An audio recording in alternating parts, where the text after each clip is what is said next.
One issue that emerged during the recent presidential campaign was that Sarah Palin's youngest child was born with Down syndrome.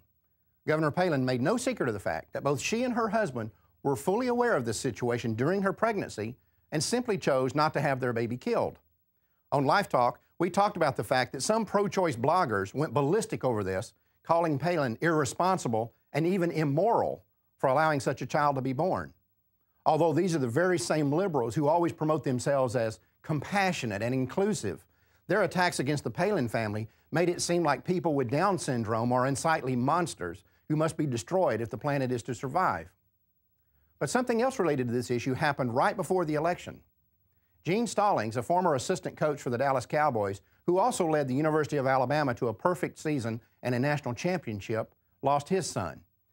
Johnny Stallings was born with Down syndrome, and even though doctors said he would not live past 2, he was 46 when he died. Coach Stallings said that even if he and his wife had known about Johnny's condition when she was pregnant, neither one of them would have considered abortion. He said that he was devastated by Johnny's death, calling it the saddest day of his life. Of course, it stands to reason that the same pro-choice degenerates who jumped on Todd and Sarah Palin for not having their son killed would have no different opinion of the Stallings family. Then came a story from Australia. 2 years ago, Dr. Bernard Moeller and his wife had been recruited to move there from Germany because of Australia's shortage of physicians.